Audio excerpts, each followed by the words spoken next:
ഇന്ത്യയെ ആഗോള deep tech തലസ്ഥാനമാക്കി മാറ്റാനുള്ള ശ്രമത്തിൽ കേരളം ഇപ്പോൾ നിർണായക പങ്കുവഹിക്കാൻ ഒരുങ്ങുകയാണ്.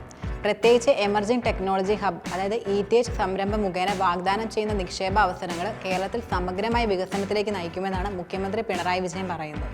തിരുവനന്തപുരം കോവളത്തുള്ള ബീച്ച് ടൂറിസം ഹബ്ബിൽ കേരള സ്റ്റാർട്ടപ്പ് മിഷൻ അതായത് KSUM സംഘടിപ്പിച്ച ഹണ്ടിൽ ഗ്ലോബൽ 2024 എന്ന ദേശീയ തലത്തിലുള്ള സ്റ്റാർട്ടപ്പ് മേള ഉദ്ഘാടനം ചെയ്ത് സംസാരിക്കവെയാണ് പിണറായി വിജയൻ തന്റെ അഭിപ്രായം വെളിപ്പെടുത്തിയത്. എമർജിംഗ് ടെക്നോളജി ഹബ് സംരംഭം 5 ഉയർന്ന വളർച്ചാ മേഖലകളെയാണ് പ്രദാനം ചെയ്യുന്നതെന്നും മുഖ്യമന്ത്രി പറയുകയുണ്ടായി. കൃഷി, ബഹിരാകാശ സാങ്കേതികവിദ്യ, പുനരുൽപാദന ഊർജം, ഡിജിറ്റൽ മീഡിയ, വിനോദം, ആരോഗ്യം, ജീവശാസ്ത്രം എന്നിവയിൽ ഊന്നൽ നൽകുന്ന ഒരു ഭാവി ഉൽപ്പന്ന വികസന കേന്ദ്രമാണ് ETH സംരംഭം വിഭാവനം ചെയ്യുന്നതെന്നും അദ്ദേഹം തുറന്നു പറഞ്ഞു. $200 മില്യൺ കേരള പ്രോജക്ട് ലോകബാങ്കിന്റെ സഹായത്തോടെ കേരള സ്റ്റാർട്ടപ്പ് മിഷൻ മുഖ്യ പദ്ധതിയുടെ ഭാഗം കൂടിയാണിത്. ETH സംരംഭം PPP മാതൃകയിൽ 350 കോടിയോളം രൂപ മുതൽ മുടക്കിൽ തിരുവനന്തപുരം ടെക്നോസിറ്റിയിലെ 3 ഏക്കർ സ്ഥലത്താണ് നടപ്പാക്കുന്നത്.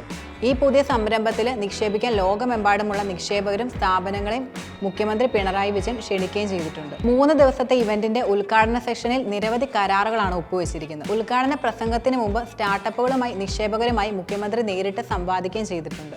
2016 മുതൽ കേരള സ്റ്റാർട്ടപ്പ് എക്കോസിസ്റ്റത്തിന്റെ വളർച്ചയും മുഖ്യമന്ത്രി വിവരിക്കുകയുണ്ടായി. 6100-ലധികം സ്റ്റാർട്ടപ്പുകൾ, 62,000-ലധികം തൊഴിലവസരങ്ങളും, 5800 കോടി രൂപയുടെ നിക്ഷേപം ഇവയെല്ലാം സംസ്ഥാനത്തിന്റെ സംരംഭ വ്യവസ്ഥിതിയുടെ ശക്തിയെ തെളിയിക്കുന്നുവെന്നും സ്റ്റാർട്ടപ്പുകളുടെ തുടക്കഘട്ട നിക്ഷേപം അത്യാവശ്യമായതിനാൽ Kerala angel network, Malabar angel network മാതൃകയിൽ ഏഞ്ചൽ ഫണ്ടുകൾ സ്ഥാപിക്കാൻ സംസ്ഥാനത്തെ വലിയ നെറ്റ്വർക്കുള്ള ആളുകൾ തന്നെ മുന്നോട്ട് വരണമെന്നും അദ്ദേഹം പറയുകയുണ്ടായി. അവസാനമായി ആർട്ടിഫിഷ്യൽ ഇന്റലിജൻസ് പുതിയ അവസരങ്ങളിലേക്ക് വാതിലുകൾ തുറക്കുന്നുവെന്നും AIയുടെ സാമൂഹ്യ പ്രശ്നങ്ങൾ പരിഹാരം കണ്ടെത്തുന്നതിനുള്ള സാധ്യതകൾ തുടർച്ചയായി അന്വേഷിക്കുന്നുണ്ടെന്നും അദ്ദേഹം വ്യക്തമാക്കി.